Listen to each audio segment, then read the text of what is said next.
இப்போ நம்ம ஜூஸ் கொடுக்க நிப்பாட்டியிருக்கோம். அப்படியே ஜெயிலர் படமும் பார்க்குறோம். அங்கே தான் ஜூஸில் ஜெயிலர் படம் பார்க்குறோம்.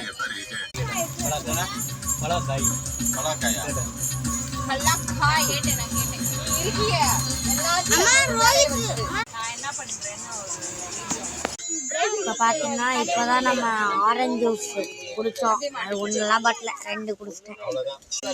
வண்டி ஏற்கனவே படம் போடுவாங்க. படம் போட்டு முடிச்சுட்டு 250 1க்கு 53க்கு படம் முடியுமா? அப்புறம் லஞ்சு சாப்பிடும் போது நெக்ஸ்ட்டு வரேன். ஊடல் ஏதாச்சும் கலக்கலக்கலாக நடந்துச்சுன்னா அப்பயும் வருவேன். இப்போ தட்டி விட்டு போகிறேன். பண்ணிட்டோம். விளாடுறதுக்கு நிறையா இருக்கலாம். நம்ம இதில் உட்காந்து விளையாண்டு அடுத்து நம்ம தலைவர் விளையாண்டுட்டு அதில் விளாடுவோம்.